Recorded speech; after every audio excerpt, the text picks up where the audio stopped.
Assalamualaikum warahmatullahi wabarakatuh. Suaranya sudah terdengar belum? Sudah, Bu. Kita mulai saja ya. Baru 8 orang yang hadir, yang lainnya kemana?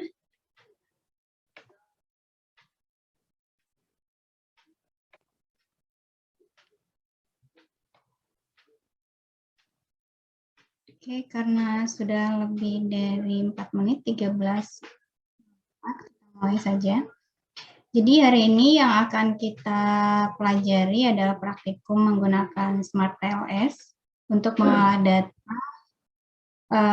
yang berasal dari kuesioner yang variabelnya tidak bisa diukur secara langsung, di mana analisisnya menggunakan PLSM.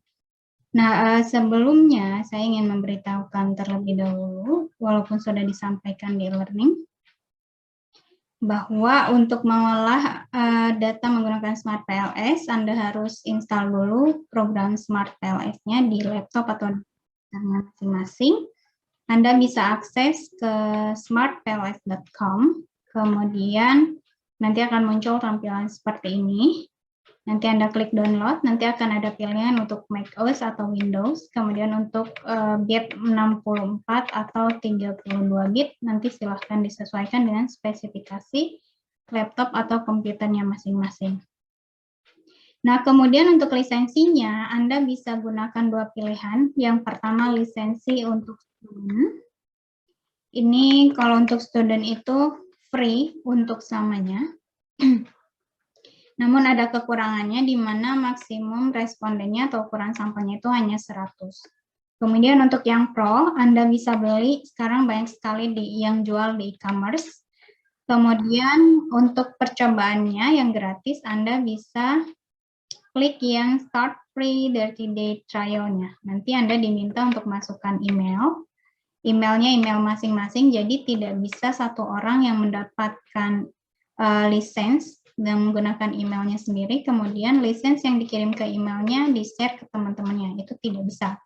Karena lisensi untuk trial itu hanya berlaku untuk satu kali, kemudian hanya untuk satu orang, dan hanya untuk satu device, baik komputer atau laptopnya sendiri. Jadi bagi yang ingin menggunakan versi trialnya, Anda masukkan email sendiri, kemudian nanti lisensinya akan dikirimkan ke emailnya masing-masing. Dan tidak bisa di-share ke orang lain, karena hanya berlaku untuk satu kali, kemudian untuk satu komputer, satu laptop, dan tidak bisa di-share. Nah, itu untuk Smart PLS-nya. Sebelum kita masuk ke praktikum langsung menggunakan Smart PLS-nya, sebentar. Saya ingin membahas dulu kasus apa yang akan kita bahas mengenai praktikumnya hari ini. Sebentar, saya buka dulu filenya.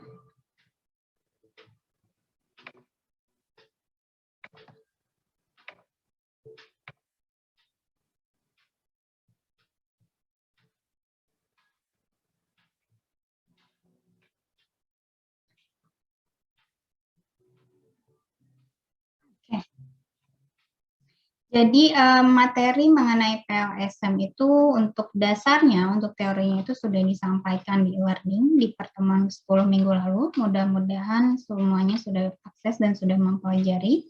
Karena hari ini tidak akan saya bahas detail lagi, tapi hanya bahas secara garis besar yang berhubungan dengan nanti tahapan analisis PLSM yang akan kita praktikumkan melalui Smart PLS hari ini. Nah, garis besarnya saya ingin membahas dulu sedikit untuk definisi PLSM-nya. PLSM ini, saya ulangi lagi, singkatan dari Partial Least Squares Structural Equation Modeling, yang merupakan salah satu teknik alternatif pengolahan data yang berasal dari kuesioner. Jadi sebelum masuk ke PLSM-nya, ketika kita memiliki data yang kita kumpulkan menggunakan kuesioner, atau data yang tidak bisa diukur secara langsung, itu namanya variabel laten.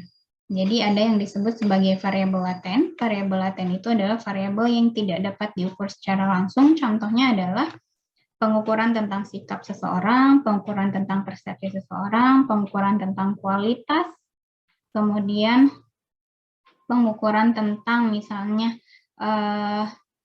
efisiensi, efektivitas, dan lain sebagainya. Hal-hal semacam itu, variabel-variabel yang secara kualitatif itu tidak dapat diukur secara langsung melalui sebuah alat ukur secara nyata, misalnya tinggi badan kan diukur secara langsung melalui meteran, berat badan menggunakan kilogram, dan lain sebagainya. Nah, itu disebut sebagai variabel laten. Jadi saya ulangi, variabel laten itu variabel yang tidak dapat diukur secara langsung. Lawannya adalah variabel observed. Variabel observed itu adalah variabel yang dapat diukur secara langsung. Contohnya yang barusan saya sebutkan, tinggi badan dapat diukur secara langsung menggunakan meteran, berat badan dapat diukur secara langsung menggunakan kilogram, temperatur dapat diukur secara langsung menggunakan pengukur suhu tubuh atau termometer, dan lain sebagainya. Nah, berkaitan dengan data yang diperoleh menggunakan kuesioner atau data yang melibatkan variabel laten, itu diukurnya harus melalui sebuah konstruk atau melalui indikator-indikatornya.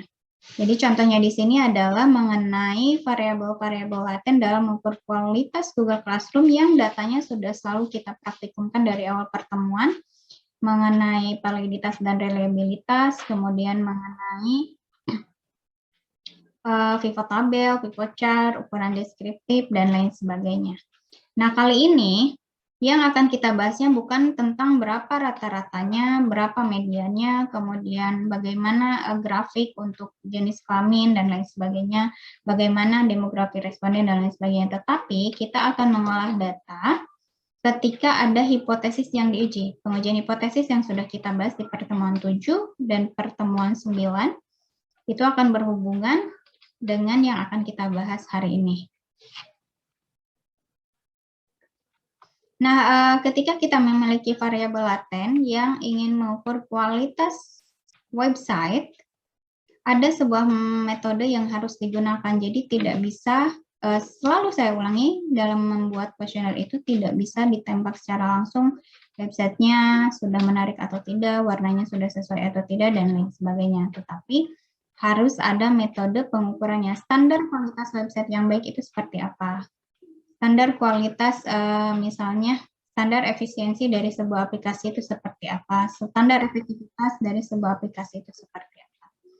Nah, di sini kualitas yang akan diukurnya adalah kualitas Google Classroom, kualitas website Google Classroom, di mana menggunakan metode WebCol 4, di mana variabel latennya kualitas website itu diukur dari konstruk untuk kualitas informasi, kualitas interaksi layanan, dan kualitas antarmuka pengguna, dan ke bawahnya ada usability. Nah, di sini kualitas informasi tidak bisa Anda ukur secara langsung. Anda tanyakan kepada responden, menurut Anda berapa besar kualitas informasi pada website Google Classroom misalnya, atau berapa besar kualitas informasi dari websitenya Fakultas Teknologi Informasi ini atau STIMIK Sumedang ini. Nah, tidak bisa diukur secara langsung seperti itu karena ada standarnya. Standar kualitas informasi dikatakan baik itu seperti apa? Misalnya di sini informasinya harus akurat, informasinya harus terpercaya, informasinya harus tepat waktu, informasinya harus relevan, dan seterusnya. Nah, dari indikator inilah yang dibentuk sebagai item pertanyaan dalam sebuah kuesionernya. Nah, kemudian kualitas interaksi layanan juga sama, standarnya apa? Di dalam interaksi, misalnya di dalam e-learning ya, atau Google Classroom itu interaksi antara mahasiswa dan dosennya apakah aman atau tidak, kemudian informasi mahasiswa, informasi pribadinya aman atau tidak, ataukah mahasiswa yang lain bisa akses informasi dari mahasiswa, temannya, dan lain sebagainya. Ruang personalisasinya apakah bagus atau tidak, komunitasnya bagus, mudah berkomunikasi dengan organisasi atau tidak, dan seterusnya. Nah, ini disebut sebagai variabel laten, kemudian indikatornya yang disebut secara umumnya itu standarnya, indikator yang dibentuk menjadi item pertanyaan. Nah, ketika kita memiliki sebuah pernyataan ilmiah, misalnya ada yang mengatakan kualitas website itu berpengaruh terhadap tingkat kepuasan usernya, di mana kualitas website ini diukur melalui kualitas informasi, kemudian kualitas interaksi layanan, kemudian kualitas antarmuka pengguna, dan usability. Sehingga kita akan memiliki 4 hipotesis. Pertama, kualitas informasi berpengaruh terhadap tingkat kepuasan user. Kemudian kualitas interaksi layanan berpengaruh terhadap tingkat kepuasan user. Kemudian kualitas antarmuka pengguna berpengaruh terhadap tingkat kepuasan user. Kemudian usability berpengaruh terhadap tingkat kepuasan user. Sehingga kita akan memiliki hipotesis dalam bentuk jalur seperti ini. Nah, ini namanya path diagram atau jalur, path diagram. Nah, si KI ini kan tidak bisa diukur secara langsung, dia memiliki indikatornya ke bawah. Tadi ada akurasi, ada terpercaya, ketepatan waktu, dan lain sebagainya. KIL juga sama, di sini ada indikatornya, KMP ada indikatornya, usability ada indikatornya. Kemudian tingkat kepuasan user juga ada. Nah, ketika kita memiliki model penelitian seperti ini, model hipotesis yang ada jalurnya, kemudian dikaitkan langsung dengan item pertanyaannya, salah satu analisis yang dapat digunakannya adalah SEM. Jadi analisis yang bisa digunakan ketika melibatkan variabel laten itu adalah SEM. SEM ini ada 2 jenis. Ada 2 pendekatan, covariance based SEM dan ada PLSM yang kita pelajari. Jadi ada CBSEM, ada PLSM. Kapan digunakan CBSEM dan kapan digunakan PLSM? Covariance based SEM itu digunakan ketika ukuran sampelnya besar. Kemudian datanya dia berdistribusi normal. Kemudian tujuannya adalah menguji sebuah teori. Jadi ketika data yang Anda kumpulkan, misalnya dari kuesioner itu datanya berdistribusi normal, ukuran sampelnya sangat besar, misalnya ada 300, 500, dan seterusnya, nah itu baru bisa menggunakan covariance based SEM. Tetapi pada kenyataannya dalam kehidupan sehari-hari, yang kita temui itu data tidak selalu berdistribusi normal. Seperti yang sudah kita bahas itu kan ada distribusi binomial, ada distribusi Poisson, kemudian ada distribusi normal standar, hipergeometrik, dan lain sebagainya. Nah, ketika datanya tidak berdistribusi normal, alternatifnya kita gunakan PLSM. Ini datanya tidak berdistribusi normal. Jadi tidak ada asumsi distribusi kalau analisis PLSM. Kemudian ukuran sampelnya boleh kecil, tapi dengan catatan tertentu. Nah, jadi kelebihan dari PLSM yang akan kita pelajari hari ini itu datanya tidak harus berdistribusi normal dan ukuran sampelnya boleh kecil. Ukuran sampel boleh kecil di sini bukan berarti 10 responden sudah cukup, 15 responden sudah cukup, 20 responden sudah cukup, tidak bisa. Kalau datanya terlalu kecil seperti ini, nanti algoritma PLSM tidak dapat dieksekusi atau kita tidak bisa menghitung nilai-nilai yang diperlukan untuk menguji hipotesis yang ada di sini. Jadi ada rule of thumb-nya untuk menguji, untuk menggunakan PLSM. Ukuran sampelnya itu 10 kalinya banyaknya jalur dalam hipotesis di sini. Misalnya di sini ada 4 hipotesis yang diuji, nanti dia 4 kali 10. Ini adalah minimal sampelnya, berarti ada 40. Harus minimal ada 40 responden. Kemudian kalau misalnya dari KI ini arahnya itu dari indikatornya membentuk ke KI, seperti ini namanya formatif, nanti ukuran sampelnya itu jumlah indikator terbanyak, misalnya KI itu tadi ada 7, kemudian si kualitas interaksi layanan hanya ada 6, misalnya KMP ada 8 dan seterusnya, ambil yang paling banyaknya 8. Berarti nanti minimal sampelnya adalah 8 dikali 10, yaitu 80 responden. Jadi tidak berarti ketika dikatakan PLSM bisa digunakan untuk ukuran sampel kecil, tapi harus memenuhi rule of thumb-nya, karena ukuran sampel yang terlalu kecil itu tidak dapat digunakan untuk menghitung nilai-nilai yang diperlukan dalam pengujian hipotesisnya. Nah, kita lanjutkan. Jadi, karakteristik data ini saya ulangi ya, sebenarnya sudah dipelajari di pertemuan 10 minggu lalu, mudah-mudahan sudah dipelajari. Ukuran sampel tadi saya sebutkan, ketika data indikatornya itu adalah formatif, tanda panahnya itu ke konstruknya atau ke variabel latennya, dia 10 kalinya indikator terbanyak. Kemudian kalau inner itu tanda panahnya keluar, dia 10 kalinya banyaknya hipotesis yang diuji. Kemudian ukuran sampel itu dapat mencapai tingkat statistical power yang kelebihan dari PLSM yang lain itu dapat mencapai tingkat statistical power yang tinggi dengan ukuran sampel yang kecil. Statistical power itu berkaitan dengan error yang saya sudah jelaskan dalam pengujian hipotesis. Ada error tipe 1 itu adalah alpha, ada error tipe 2 adalah beta. Error tipe 1, alpha ini adalah peluang untuk menolak hipotesis yang benar. Sedangkan beta adalah peluang menerima hipotesis yang salah. Nah, statistical power adalah peluang menolak hipotesis yang salah, yaitu 1 dikurangi beta. Semakin besar peluang menolak hipotesis yang salah, maka statistical power-nya yang tinggi. Nah, ini dapat dicapai untuk PLSM walau ukuran sampelnya kecil.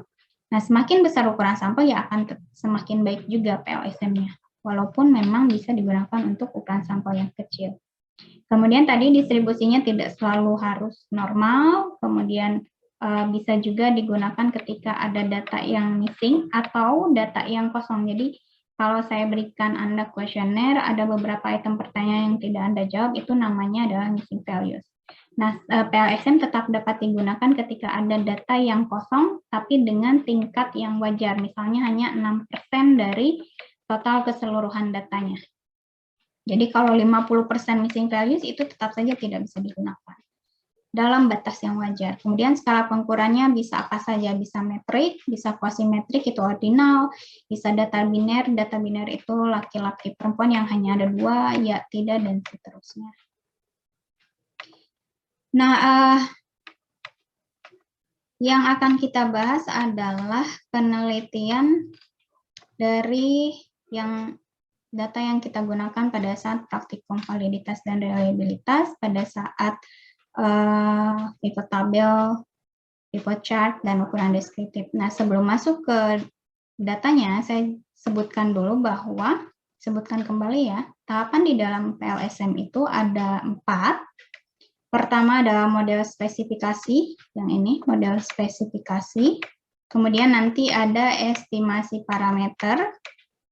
Kemudian ada evaluasi model struktural, kemudian ada evaluasi, ini model pengukuran maksud saya, yang ini evaluasi model struktural. Model spesifikasi itu dilakukan dengan menggambarkan pet diagram yang tadi sudah saya contohkan.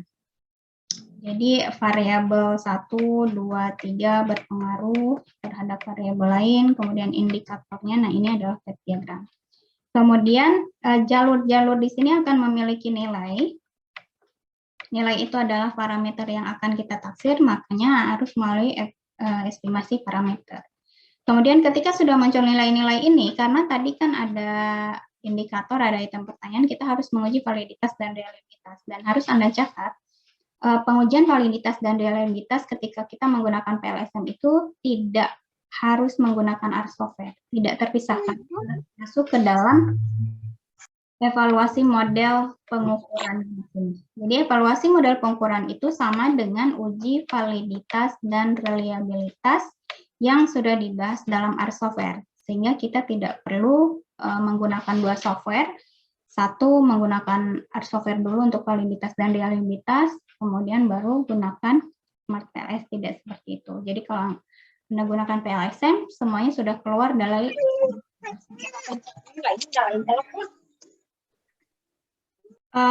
setelah dikatakan valid dan reliable, baru kita lakukan pengujian hipotesis, yaitu evaluasi model strukturalnya. Itu adalah 4 tahap yang akan kita lakukan. Catatannya adalah ketika kita memiliki hasil evaluasi model struktural atau validitas dan reliabilitasnya, ada banyak indikator yang tidak valid, maka nanti harus ada respesifikasi model atau menghilangkan indikator-indikator yang tidak valid. Jadi ada respesifikasi model. Nah, nanti akan lebih jelasnya ketika masuk ke Smart PLS. Sebelum masuk ke Smart PLS, saya ingin menjelaskan tentang kasusnya.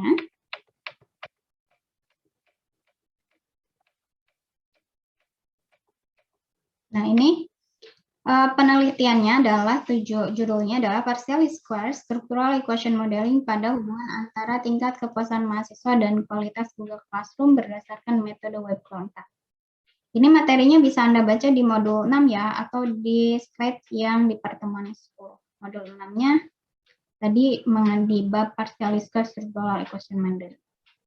Kemudian tujuan dari penelitiannya adalah mengetahui hubungan antara tingkat kepuasan mahasiswa dan kualitas Google Classroom. Populasi targetnya adalah mahasiswa STIMIK Sumedang yang terdaftar pada Google Classroom mata kuliah kalkulus lanjut di semester Gasal 2017-2018 di STIMIK Sumedang. Jadi tidak semua pengguna Google Classroom. Nah, ukuran sampelnya ditentukan berdasarkan rumus Lovin dengan alfa 5%. Alfa 5% hasilnya adalah 89 responden. Teknik samplingnya di sini menggunakan simple random sampling atau secara acak pemilihan mahasiswanya dari yang terdaftar di mata kuliah ini di semester Gasal. Kemudian variabel penelitiannya ada 2 variabel laten, yaitu kualitas Google Classroom dan ada tingkat kepuasan mahasiswa. Skala pengukurannya adalah rating scale atau rating scale 1 sampai dengan 5. Kemudian alat pengumpulan datanya kita gunakan kuesioner, di mana pembentukan kuesionernya menggunakan pendekatan metode WebQual 4 berdasarkan referensi milik Arifin yang dipublikasikan tahun 2013. Nah, ini yang harus Anda catat ya, nanti mungkin Anda butuhkan ketika ada tugas penelitian, baik di mata kuliah saya atau mata kuliah yang lain, terutama nanti Anda temui di kerja praktek di semester 7 dan penyusunan skripsi di semester 8, di tingkat keempat. Nah, ketika Anda ingin membuat sebuah kuesioner penelitian, misalnya ada WebQual 4 di sini ya, WebQual 4, nanti kan ada banyak sekali referensi, misalnya referensi 1, referensi 2, referensi 3, referensi 4. Nah, biasanya walaupun secara garis besar ini membahas hal yang sama indikatornya, tapi biasanya ada sedikit perbedaan. Contohnya, ini untuk Arifin ada perbedaan untuk WebQual 4-nya karena dia modifikasi. Yang awalnya dari referensi secara umum itu WebQual 4 itu hanya ada 3 dimensi, yaitu kualitas informasi, kualitas interaksi layanan, dan usability. Tapi kalau referensi menurut Arifin itu ada 4, yaitu ditambah dengan KAMP tadi, kualitas antarmuka pengguna. Jadi wajib dicantumkan referensi utama yang menjadi acuan dalam menyusun kuesioner yang Anda buat. Karena setiap referensi itu biasanya ada sedikit perbedaan walaupun secara garis besarnya sama. Nah, ini biasanya kalau Anda tidak cantumkan, biasanya dosen pembimbingnya atau asesornya itu biasanya kan dia punya referensi sendiri. Nah, ketika si referensi antara mahasiswa dan dosen pembimbingnya ini kontradiksi, nanti pasti akan banyak sekali revisi-revisi yang harus dilakukan. Nah, selanjutnya, kenapa harus menggunakan WebQual 4 dalam menyusun kuesionernya? Nah, di sini dijelaskan, Anda ambil lagi dari referensi utamanya, bahwa WebQual 4 itu dapat mengukur kualitas website dan juga mengetahui faktor-faktor yang berpengaruh terhadap kepuasan penggunaan akhirnya. Jadi tidak hanya mengukur kualitas website saja, tetapi juga dapat digunakan untuk mengetahui faktor-faktor yang berpengaruh terhadap tingkat kepuasan akhirnya. Nah, kemudian selain dapat digunakan untuk mengukur kualitas website, WebQual 4 juga dapat digunakan untuk mengukur kualitas sebuah aplikasi. Ada yang tahu bedanya website dan aplikasi?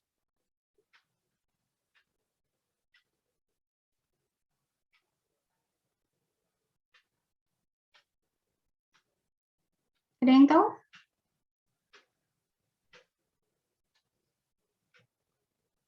Website itu diaksesnya dari sebuah browser, bisa dari Opera, bisa dari Google Chrome, bisa dari Mozilla, bisa dari Internet Explorer. Tapi kalau aplikasi itu diinstal dari App Store, dari Play Store, dan lain sebagainya. Karena cara aksesnya berbeda, nanti tampilannya juga akan berbeda. Misalnya, mungkin Anda pernah gunakan Google Classroom ya. Kalau Anda akses menggunakan browser, tampilannya akan beda dibandingkan dengan akses dari aplikasi yang diinstal dari Play Store atau App Store-nya. Nah, pengukuran kualitasnya juga nanti akan berbeda. Nah, kelebihannya kalau menggunakan Web4 ini bisa digunakan untuk mengukur kualitas website dan juga bisa digunakan untuk mengukur kualitas aplikasi. Sehingga tepat untuk penelitian ini, karena yang diukurnya adalah Google Classroom. Karena kebanyakan kan mahasiswa ada yang akses melalui browser, ada yang akses menggunakan aplikasinya.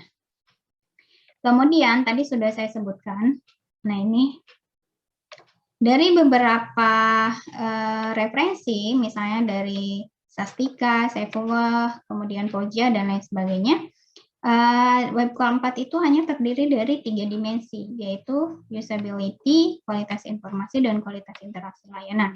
Tapi ternyata dari referensi yang dijadikan acuan di sini, selain ketiga dimensi tadi, ada satu hal lagi yang sangat berpengaruh terhadap tingkat kepuasan usernya, yaitu tampilan websitenya. Kalau tampilan websitenya nggak enak dilihat, biasanya usernya juga akan merasa tidak nyaman dalam mengakses website yang dibutuhkannya. Nah, sehingga menurut Arifin ini, dalam mengukur kualitas Google Classroom itu ada 4 dimensi. Mengukur kualitas website, baik Google Classroom dan lainnya itu ada 4 dimensi, yaitu kualitas informasi, interaksi layanan, kualitas antarmuka pengguna, dan kegunaan. Jadi ada 4 dimensi.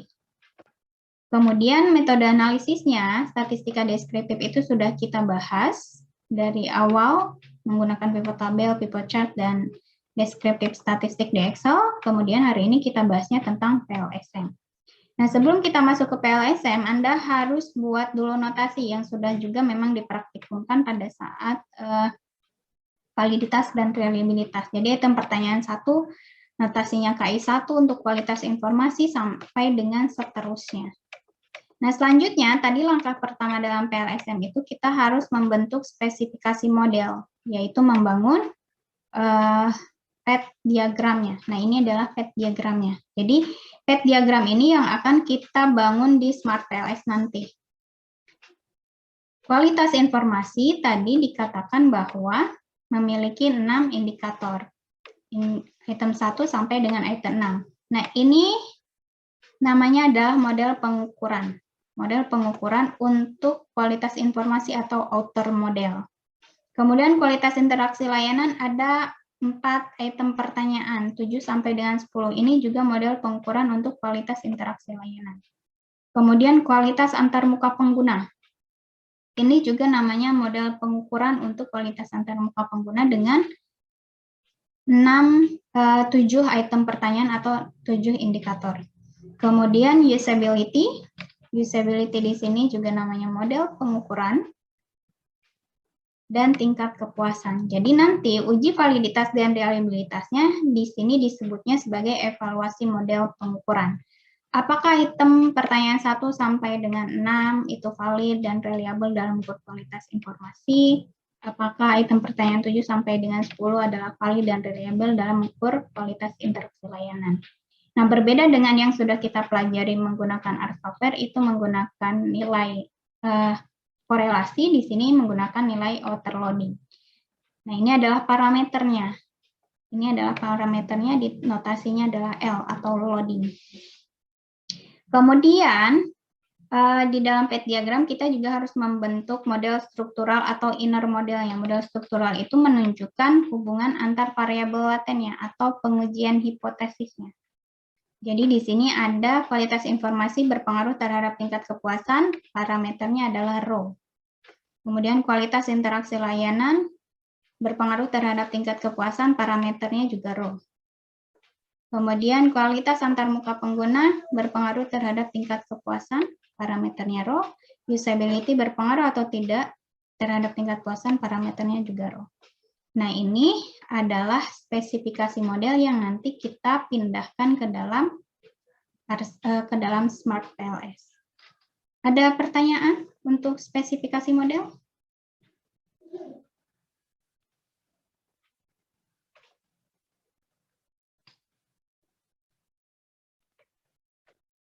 Tidak ada? Kalau tidak ada, ketika nanti di Smart PLS-nya sudah dibangun model spesifikasinya seperti ini, selanjutnya adalah kita harus mencari nilai-nilai parameter ini. Nilai L-nya berapa, nilai rho-nya berapa, semuanya dimunculkan. Nah, itu masuk ke dalam estimasi parameter. Kemudian setelah muncul nilainya, lakukan uji validitas dan reliabilitas dengan melihat composite reliability dan lain sebagainya. Nah, kita mulai ke dalam Smart PLS-nya. Jadi sebelum masuk ke Smart PLS-nya, datanya harus disimpan dulu dalam bentuk format CSV. Ini data di Excel-nya. Jadi data di Excel itu Anda tuliskan notasinya yang tadi saya sebutkan KI1, KI2, KI3, dan seterusnya. Sudah muncul Excel-nya?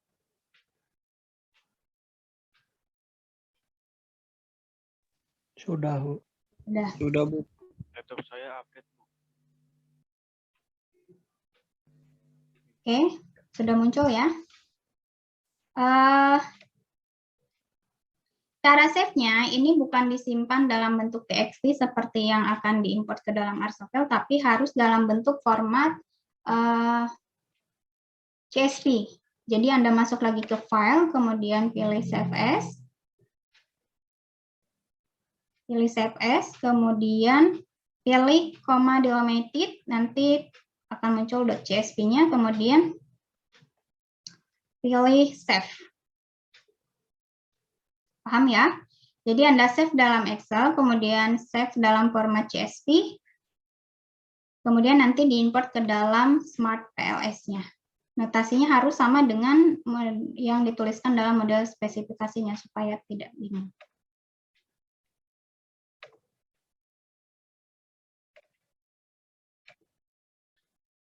Smart PLS-nya sudah muncul? Sudah bisa dilihat? Sudah, Bu. Ada. Oke. Kita mulai ya praktikum hari ini. Jadi sebelum masuk untuk membangunnya, Anda pastikan lisensinya sudah aktif. Cara memastikannya ketika sudah diinstal, Anda masuk ke dalam info ini, nanti ada switch license. Switch license yang ini Anda klik, ini internetnya harus terhubung. Nah, kalau yang ini saya gunakan lisensi untuk student karena lisensi saya sudah habis.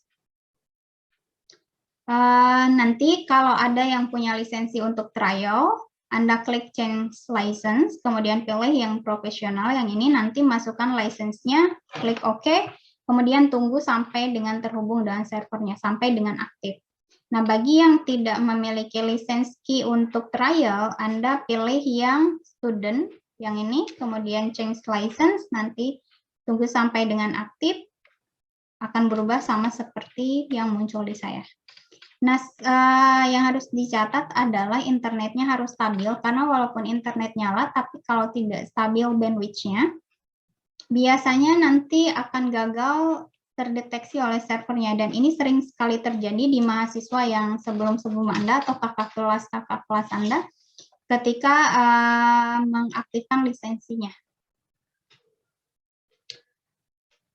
Oke, paham ya? Selanjutnya, untuk import datanya Anda klik dulu New Project. Di sini, New Project, nanti akan muncul permintaan untuk memberikan nama. Misalnya, saya tulis praktikum pertemuan 11. Misalnya, kemudian klik OK. Nanti akan muncul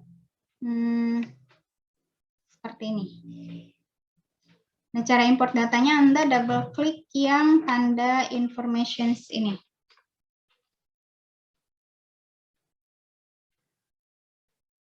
Double klik, nanti akan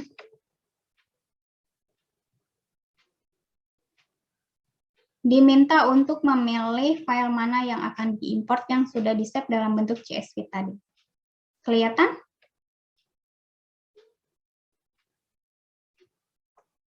Ada. Ada ya. Nanti tinggal double klik. Kemudian namanya boleh dirubah, terserah. Misalnya di sini saya tuliskannya praktikum saja. Kemudian nanti klik OK. Nah, nanti muncul tampilannya seperti ini, ada 3 tab. Yang pertama adalah indicators, kemudian yang kedua adalah indicators correlations, kemudian yang terakhir adalah tab profile. Untuk indicators itu menjelaskan setiap item pertanyaan, berapa rata-ratanya, berapa mediannya, berapa nilai minimumnya, maksimumnya, standar deviasi, dan lain sebagainya. Jadi untuk indicators itu menjelaskan statistika deskriptifnya. Kemudian kalau diklik indicators correlations-nya, ini menunjukkan keeratan hubungan antar indikator atau antar item pertanyaannya. Nah, kalau Anda perhatikan, yang diagonal ini nilainya selalu 1, karena dia dikaitkan dengan dirinya sendiri. Sudah pasti dia berhubungan. Jadi KI1 dengan KI1 besar keeratannya 1. Sudah pasti berhubungan. KI2 dengan KI2 ya besar keratannya adalah 1. Kemudian kenapa yang di atasnya kosong? Yang di atasnya kosong itu dimunculkannya hanya 1 kali karena ini nilainya sama. Jadi keratan hubungan antara indikator KI1 dengan KI2 adalah 0,347. Yang di sini juga nilainya sebenarnya sama, tapi tidak dimunculkan. Nah, ini adalah besar keratan hubungan antar item pertanyaan atau antar indikatornya. Kemudian klik raw file. Tabnya, kalau raw file ini menjelaskan jawaban-jawaban responden untuk semua item pertanyaan. Jadi untuk line number 1 ini menjelaskan judul baris pertama, notasi-notasinya. Kemudian yang kedua itu adalah data dari responden pertama. Jawaban responden pertama memberikan jawaban untuk item pertama itu adalah 4, item pertanyaan ke-25 adalah 4. Responden kedua, dan seterusnya. Nah, ini adalah penjelasan ketika kita mengimport data, dia akan memunculkan tadi di indicators ini adalah statistika deskriptifnya, indicators correlation itu keeratan hubungannya, dan raw file itu data utuhnya, data aslinya. Nah, selanjutnya, tadi tahap pertama kita harus membangun model spesifikasinya, gambar-gambar yang tadi ada simbolnya kita buat di dalam Smart PLS-nya. Anda double klik di data sini, di atasnya. Nanti akan muncul indikator di bawah dan akan muncul tampilan kosong. Ini kanvas kosong untuk menggambar model spesifikasinya. Pertama, kita buat untuk model pengukuran kualitas informasi. Jadi KI1 diklik, kemudian tekan Shift nanti sampai dengan KI6, kemudian Anda drag sini. Anda tarik, dilepaskan, nanti akan muncul seperti ini. Nah, di sini munculnya tulisannya adalah latent variable 1. Nanti Anda harus rubah sesuai dengan variabel laten yang kita teliti. Nanti klik kanan, di yang bulatan merah, kemudian pilih rename, kemudian tuliskan kualitas informasi di atas saja, yang di bawah dia akan mengikuti. Kualitas informasi. Nah, ini adalah model pengukuran untuk kualitas informasinya. Kemudian yang kedua, kualitas interaksi layanan dari item pertanyaan 7 sampai dengan item pertanyaan 10. Klik Shift, kemudian sampai dengan 10, Anda drag lagi. Nanti klik kanan lagi, kemudian rename lagi sesuai dengan namanya, kualitas interaksi layanan.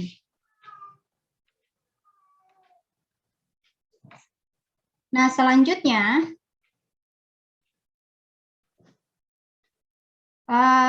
kualitas antarmuka pengguna. Kualitas antarmuka pengguna yang ini dari item pertanyaan 11 sampai dengan item pertanyaan 17. Di-drag, kemudian, bentar, saya keluarkan dulu kunci.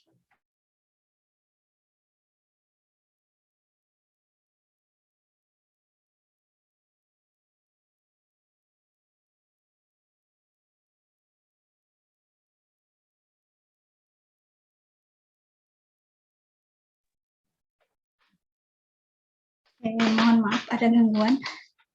Nah, ini kita lanjutkan. Yang ini juga sama, diklik kanan, kemudian pilih rename. Ini tuliskan kualitas antar muka pengguna. Kemudian usability juga sama, 18 sampai dengan 24. Di drag. Ganti lagi, klik kanan, kemudian rename. Usability. Kemudian tingkat kepuasannya di drag, hanya ada satu item pertanyaan. Ini klik kanan, kemudian tingkat kepuasan user.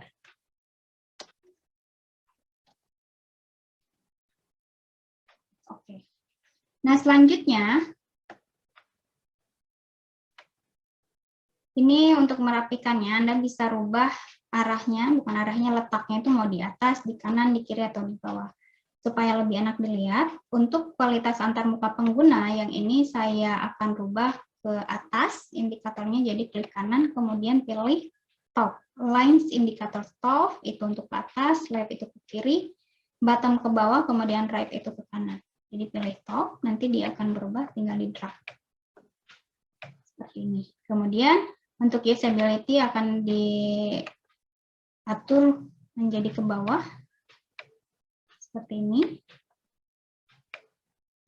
Kemudian tingkat kepuasan ke kanan. Nah, ini ada 5 model pengukuran yang akan kita uji validitas dan reliabilitasnya. Selanjutnya, kita harus membentuk model pengukurannya atau pengujian hipotesisnya. Jadi, Anda klik tanda connect yang ini. Klik connect, kemudian hubungkan sesuai dengan hipotesisnya. Kualitas antarmuka pengguna berpengaruh terhadap tingkat kepuasan user. Kemudian kualitas informasi berpengaruh terhadap tingkat kepuasan user. Kemudian kualitas interaksi layanan berpengaruh terhadap tingkat kepuasan user.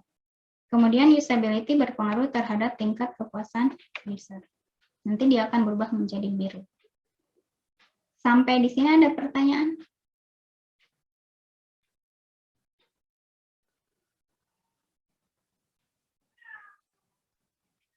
Tidak, Bu. Oke, kalau tidak ada, kita lanjutkan. Nah, ini cara save-nya, karena cara save ini namanya model spesifikasi. Cara save-nya tinggal Anda klik kanan di sini. Kemudian nanti pilih export as image to file atau export as image to clipboard. Nanti silahkan, kalau export as image to file, nanti dia akan tersimpannya dalam format PNG seperti ini.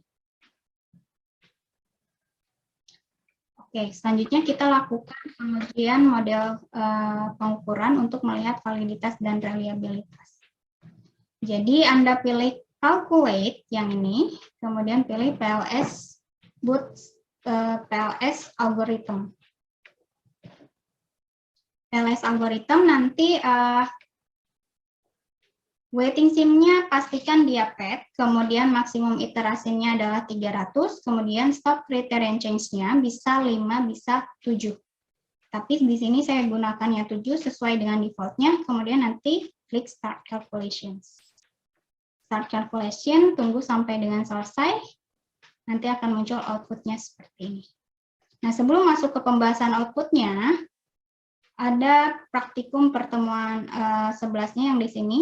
Anda klik, nanti estimasinya akan muncul sesuai dengan parameter yang ada di dalam model spesifikasinya. Jadi, nilai-nilai yang dituliskan tadi di dalam model spesifikasi itu ada L, nah ini nilainya 0,48. L untuk indikator kualitas antarmuka pengguna di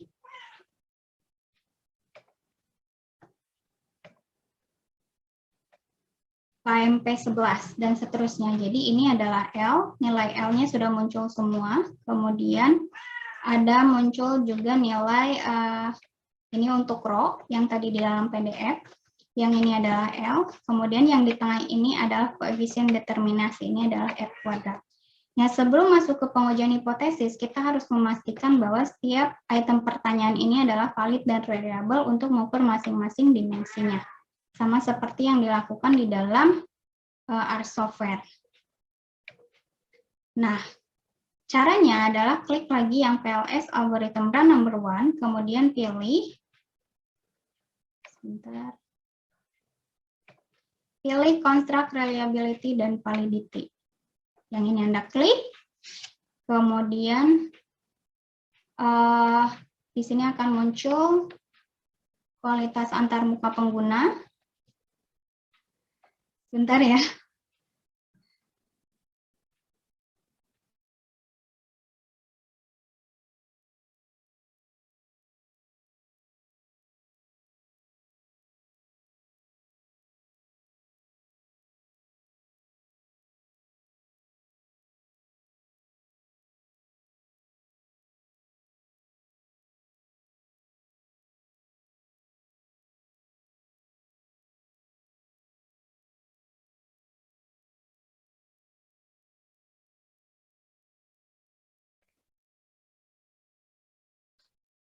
Oke, kita lanjutkan. Mohon maaf ada gangguan lagi.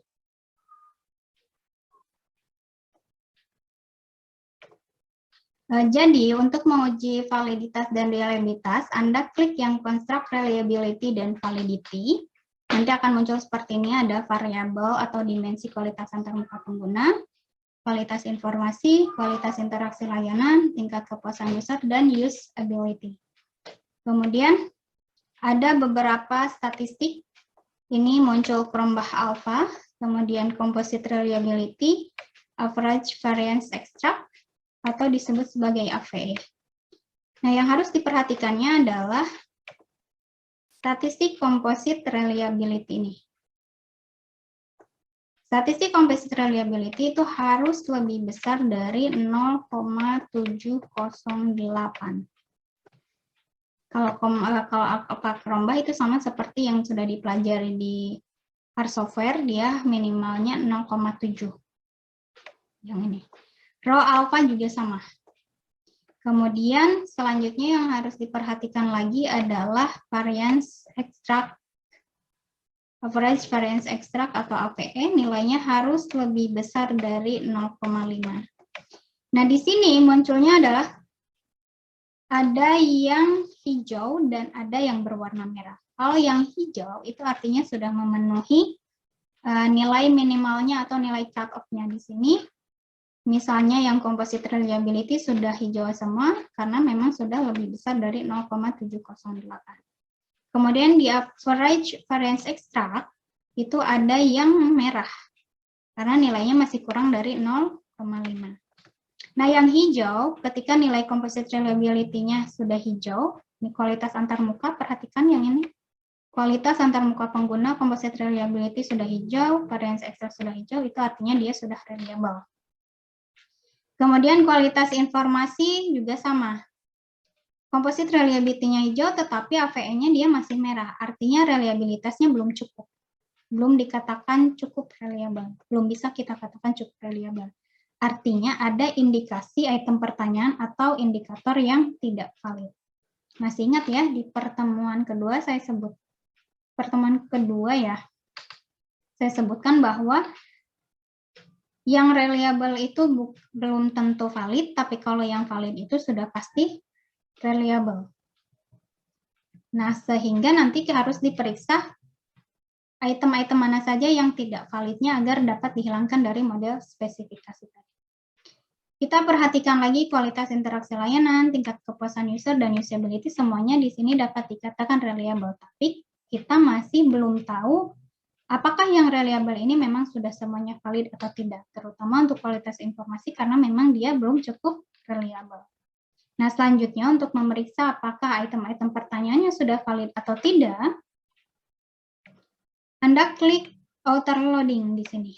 Outer loading klik, akan muncul nilai-nilai seperti ini.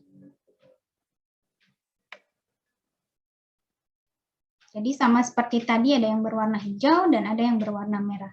Nilai di sini sama seperti composite reliability, nilainya harus lebih besar dari 0,708. Sehingga yang berwarna merah itu artinya nilainya kurang dari 0,708 dan dia tidak valid. Nah, perhatikan KMP 11, KMP 14, KMP 17, kemudian KI 1 sampai dengan 3 berarti dia tidak valid. Jadi item pertanyaan yang berwarna merah ini dia tidak valid. Artinya model yang kita bentuk di awal tadi harus dilakukan perbaikan supaya pengujian hipotesisnya tidak keliru hasilnya. Jadi model ini kita harus modifikasi atau direspesifikasi dengan menghilangkan item-item atau indikator-indikator yang tidak valid. Nah, karena lisensi yang digunakan di sini, sebagai contohnya ini, lisensi student, maka output-output di sini tidak bisa kita simpan ke dalam Excel, tidak bisa kita simpan ke dalam R, atau tidak bisa kita ekspor ke dalam web. Jadi kalau yang pro atau yang trial, Anda bisa nanti klik export to Excel di sini. Export. Mohon maaf, sebentar.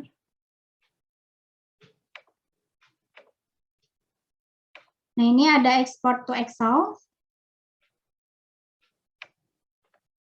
Anda klik di sini. Karena lisensi yang saya contohkan di sini adalah student, maka dia tidak bisa di-save. Jadi tidak bisa diekspor ke Excel. Sehingga semua output yang di sini tidak bisa dikopikan ke dalam file yang lain. Artinya Anda mau tidak mau harus mencatat variabel mana saja yang tidak valid, kemudian nanti respesifikasi di sini. Atau cara lainnya, Anda gunakan keyboard print screen, kemudian dikopikan ke dalam Word supaya bisa tersimpan semua. Ini untuk semuanya juga ya, untuk kasus nanti tugas praktikum mandiri yang dikerjakan individu.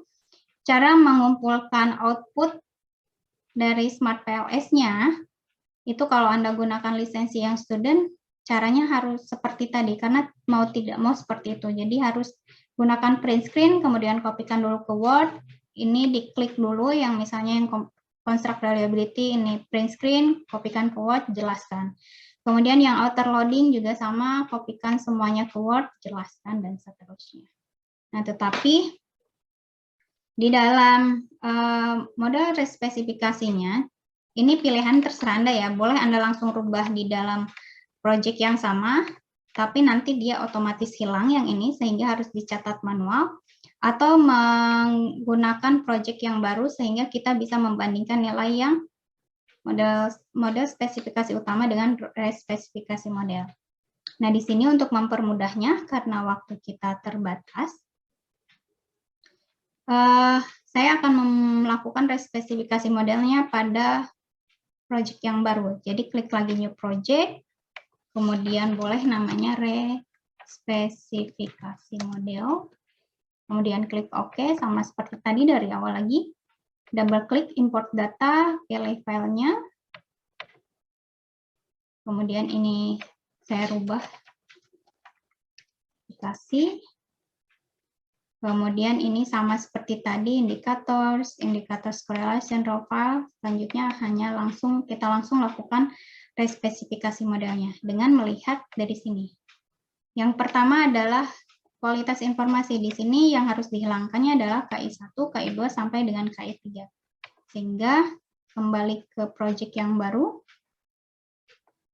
KI1, 2, 3 dihilangkan berarti KI4, KI5, KI6. Anda tarik lagi drag.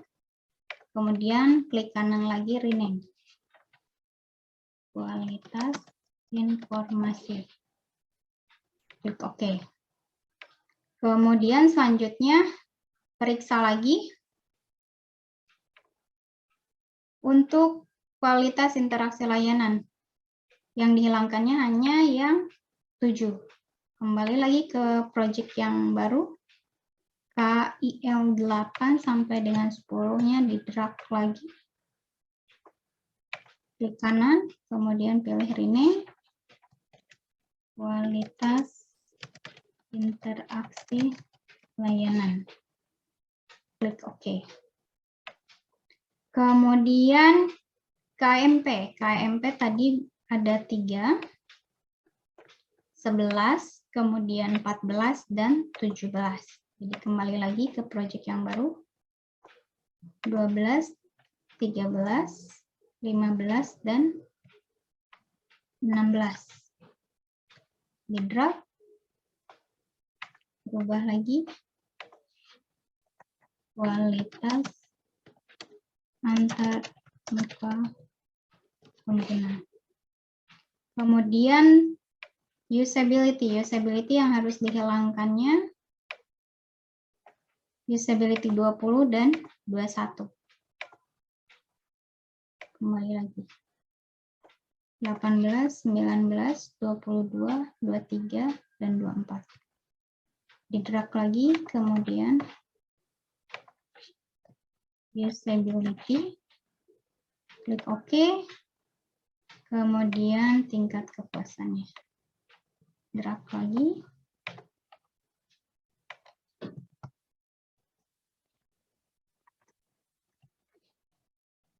Klik OK, diatur lagi sama seperti tadi.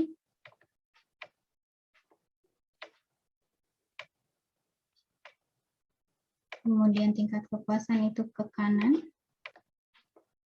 Usability ke bawah, bottom. Kemudian bentuk model strukturalnya.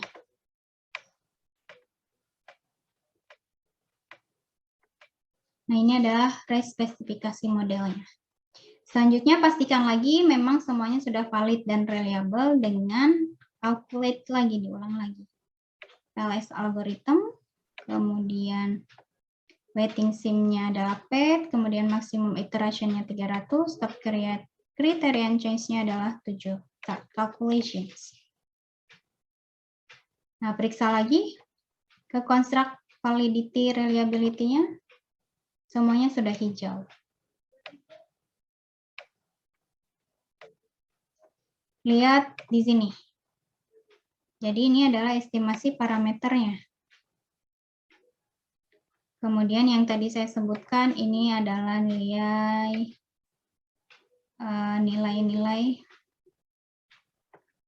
ini adalah nilai loading faktornya, loading faktor, outer loadingnya. Kemudian yang ini adalah nilai keratan hubungan. Ini adalah nilai koefisien determinasinya. Nah, untuk memastikannya bahwa dengan menghilangkan item-item atau indikator yang tidak valid tadi, itu memang meningkatkan reliabilitas, Anda bandingkan nilai composite reliability dan nilai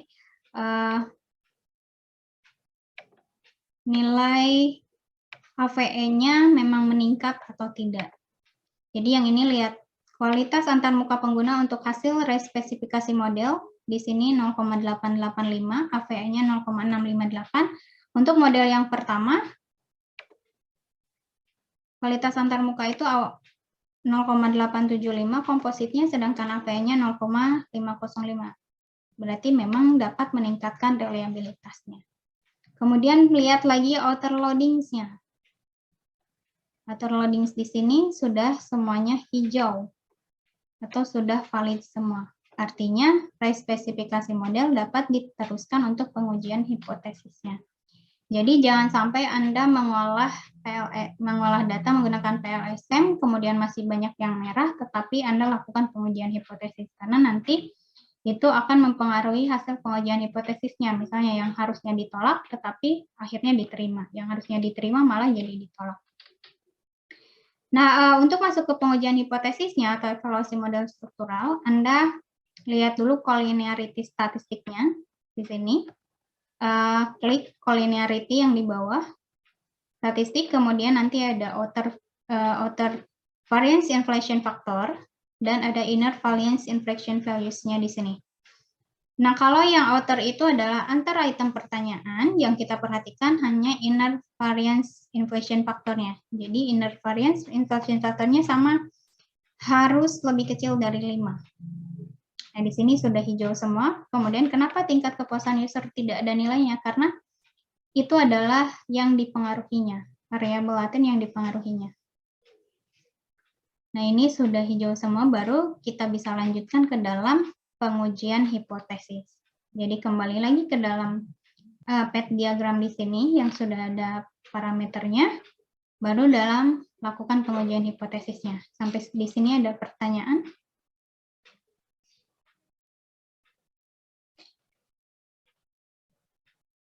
Tidak ada? Oh, tidak ada, kita lanjutkan. Ke pengujian hipotesisnya adalah pilih calculate, kemudian pilih bootstrap. Jadi kalau yang awal untuk pengujian validitas dan reliabilitas kita gunakan PLS algorithm. Untuk pengujian hipotesisnya kita gunakan bootstrap.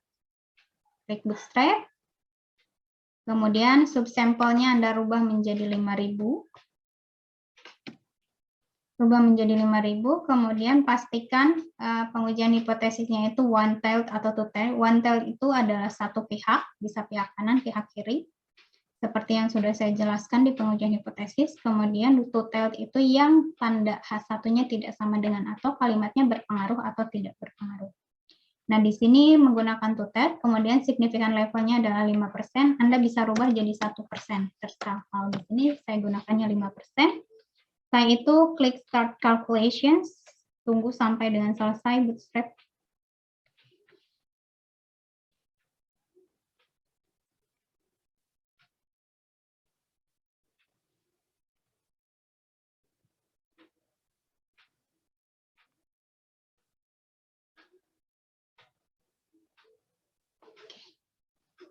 Sudah muncul ya?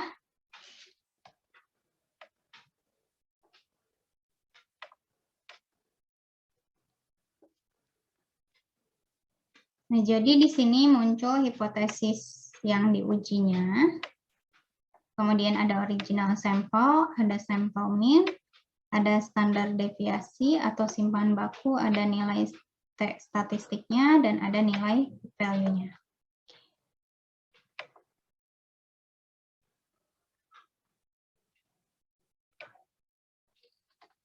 Nah, yang pertama, hipotesis pertamanya itu adalah kualitas antarmuka pengguna berpengaruh terhadap tingkat kepuasan user.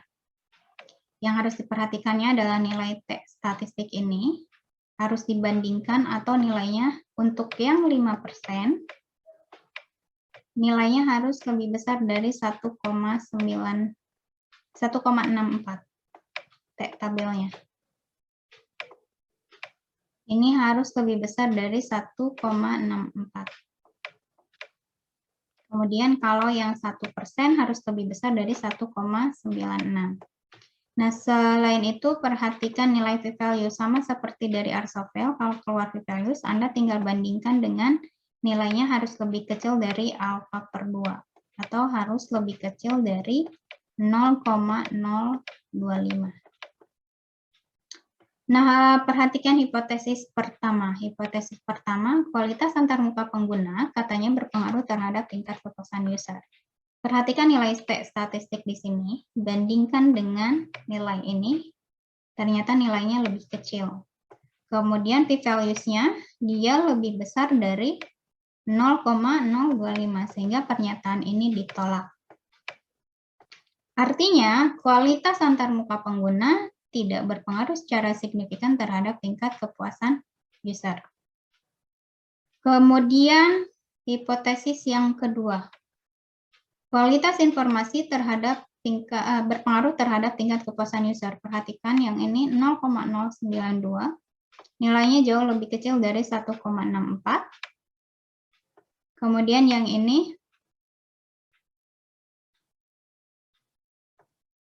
lebih besar dari 0,025, sehingga pernyataan ini ditolak. Artinya kualitas informasi tidak berpengaruh secara signifikan terhadap tingkat kepuasan user. Kemudian hipotesis yang ketiga, kualitas interaksi layanan berpengaruh terhadap tingkat kepuasan user. Perhatikan nilai T statistiknya.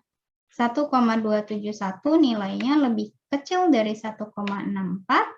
Kemudian 0,204-nya nilainya lebih besar dari 0,025. Artinya pernyataan ini juga ditolak, sehingga kesimpulannya kualitas interaksi layanan tidak berpengaruh secara signifikan terhadap tingkat kepuasan user. Kemudian, hipotesis yang terakhir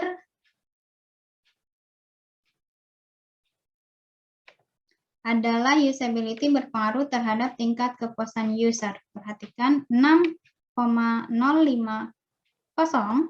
nilainya jauh lebih besar. 0,00 nilainya jauh lebih kecil, sehingga pernyataan ini diterima. Artinya usability berpengaruh secara signifikan terhadap tingkat kepuasan user. Sampai di sini paham ya? Jadi dari 4 variabel laten yang berpengaruh secara signifikan terhadap tingkat kepuasan user itu adalah usability. Lalu nanti ada pertanyaan, berapa besar pengaruhnya? Anda perhatikan original sampel ini. Original sampel ini menjelaskan besar pengaruhnya. Atau Anda bisa lihat di total effect nilainya akan sama. Di sini besar pengaruh usability terhadap tingkat kepuasan user itu adalah 0,707. Kemudian besar pengaruh kualitas interaksi layanan tadi kan tidak berpengaruh secara signifikan karena memang pengaruhnya sangat kecil, yaitu minus 0,155. Jadi jangan bingung, katanya tidak berpengaruh secara signifikan, tapi kok ada besar pengaruhnya? Ya memang tidak berpengaruh secara signifikan karena memang kecil sekali perubahannya. Kemudian kualitas informasi besar pengaruhnya sama, sangat kecil 0,01. Kualitas antarmuka pengguna sangat kecil juga 0,149. Nah, jadi ketika nanti Anda misalnya bekerja di perusahaan ditanya lalu apa yang harus dilakukan pada saat maintenance websitenya, berarti dari hasil pengujian hipotesis ini kan yang berpengaruhnya hanya usability. Berarti tim maintenance, tim manajemennya itu harus fokus dalam melakukan peningkatan layanan di faktor usability-nya. Karena yang sangat berpengaruh terhadap tingkat kepuasan user itu adalah kegunaannya, usability-nya. Sehingga pada saat maintenance, faktor apa saja nanti dilihat dari item pertanyaannya. Kemudian untuk 3 faktor yang tidak berpengaruh secara signifikan ini bukan berarti tidak perlu dilakukan perbaikan atau peningkatan, tetapi prioritasnya tidak lebih tinggi dibandingkan dengan prioritas untuk memperbaiki atau meningkatkan kualitas dari usability-nya untuk meningkatkan tingkat kepuasan usernya. Nah, sampai di sini ada pertanyaan. Jadi praktikum hari ini sampai dengan kesimpulan berapa besar pengaruhnya. Kemudian besar pengaruh secara simultannya, 4 faktor ini berpengaruh secara bersama terhadap tingkat kepuasan usernya. Tadi dijelaskan oleh koefisien determinasi yang muncul sebelum masuk ke bootstrapping di spesifikasi modelnya. Ada pertanyaan?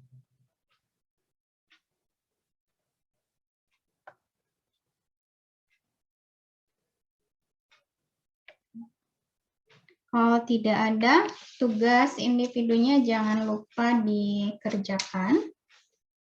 Datanya sudah disediakan, kemudian Anda bisa ikuti langkah-langkahnya dari video tutorial yang sudah saya berikan atau yang barusan saya praktikumkan. Kemudian dari modul praktikumnya di modul 7 dicari di bagian subbab partialis perceptual equation modeling.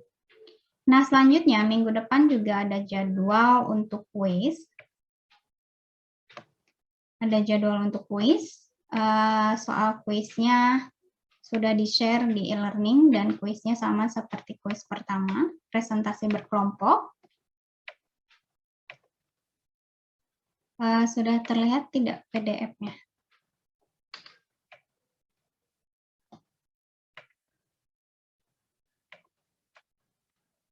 Sudah ya?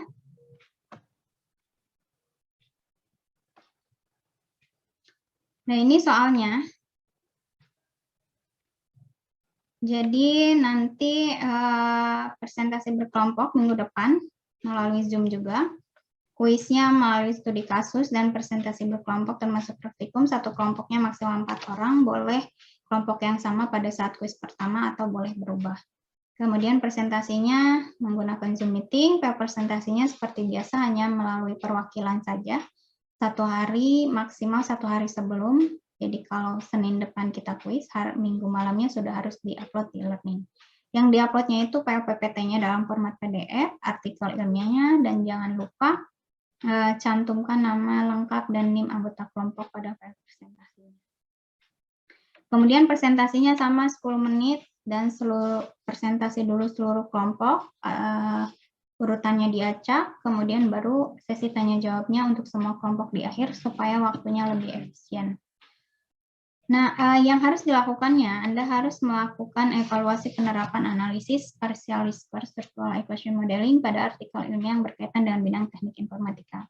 Jadi tidak berbeda jauh dari artikel ilmiah pada saat kuis pertama, tetapi fokusnya analisis yang digunakan di artikel ilmiahnya untuk kuis kedua ini wajib partial square structural equation modeling. Jadi kalau analisisnya bukan menggunakan PLSM, itu tidak termasuk jawaban atas soal yang saya berikan.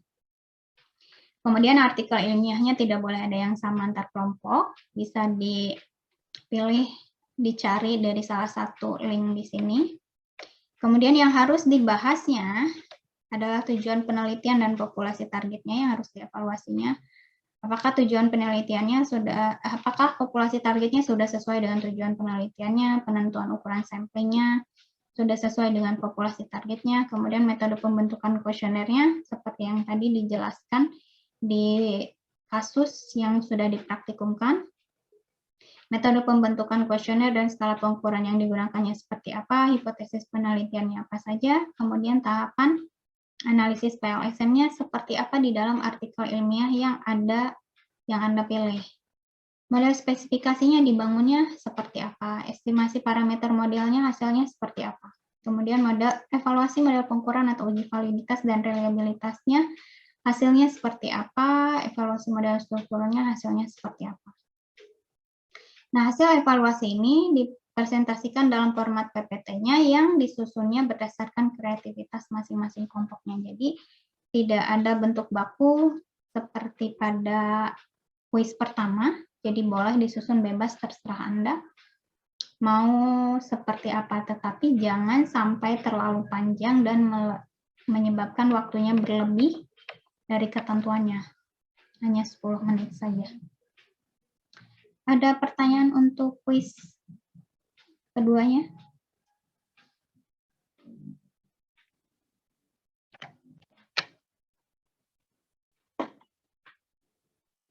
Atau ada yang ingin disampaikan?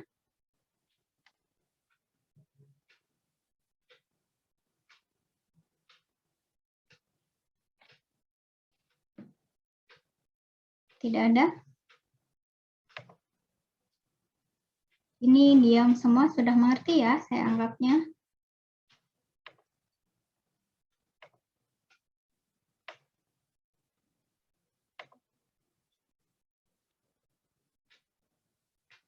Sebelum saya tutup, saya ingin memperlihatkan ke aktivitas Anda di e-learning karena banyak sekali yang tidak melaksanakan atau mengikuti aktivitas di e-learning-nya. Bahkan ada yang masih 0%, dan itu adalah kehadiran yang nanti akan berpengaruh pada presentasi kehadirannya. Kemudian ketentuan dari lembaga bahwa mengikuti UAS itu minimal 75%.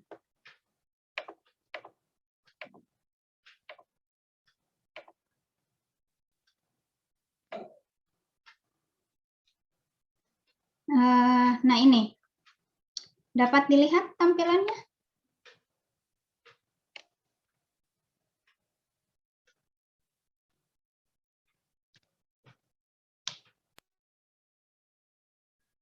Terlihat tidak tampilannya?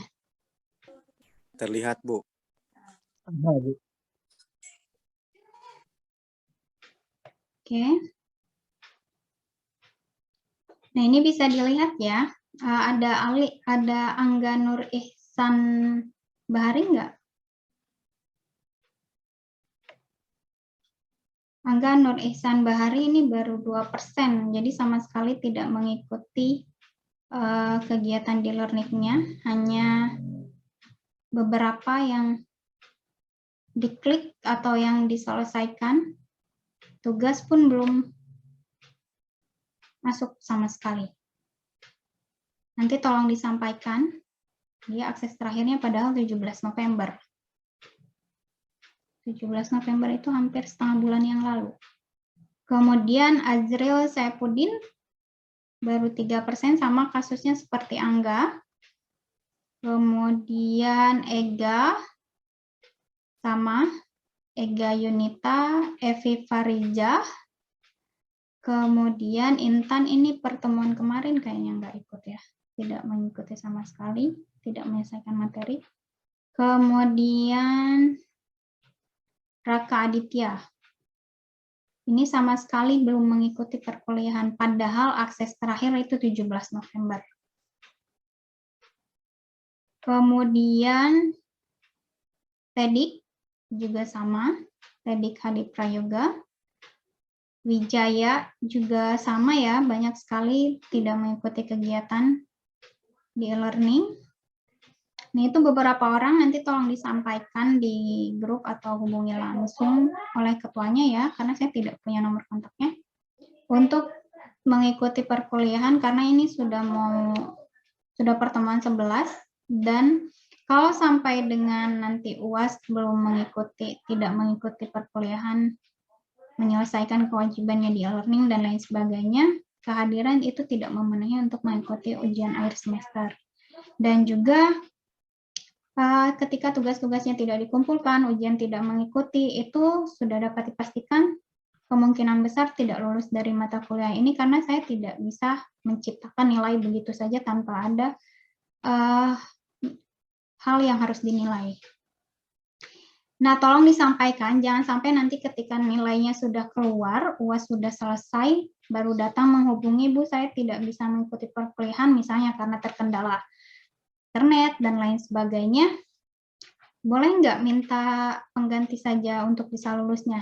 Itu tidak ada sama sekali untuk mata kuliah saya. Jadi, tidak ada perbaikan nilai, tidak ada tugas pengganti, karena tidak adil bagi yang lain yang sudah berjuang selama 1 semester mengikuti perkuliahan secara online ini dengan melawan rasa malas, rasa jenuh, dan lain sebagainya. Nanti yang ada malah saya join kepada mahasiswa yang lain.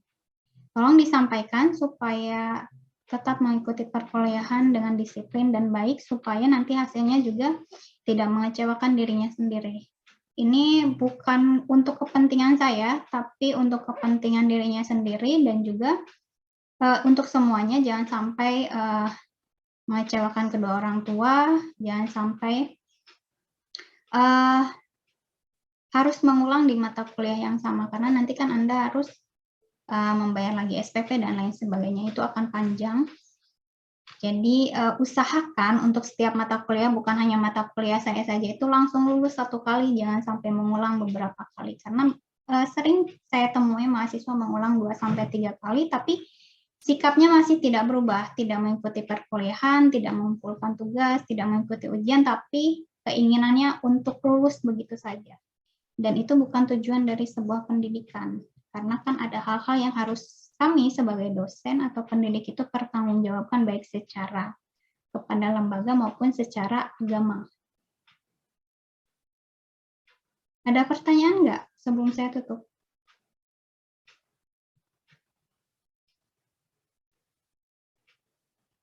Paham?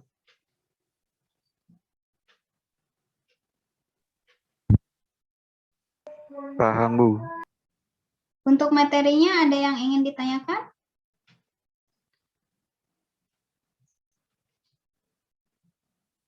Tidak ada? Saya anggap semuanya paham ya. Kalau tidak ada, pertemuan hari ini di Zoom sampai di sini. Semoga selalu diberikan kesehatan. Saya akhiri. Wassalamualaikum warahmatullahi wabarakatuh. Waalaikumsalam warahmatullahi wabarakatuh.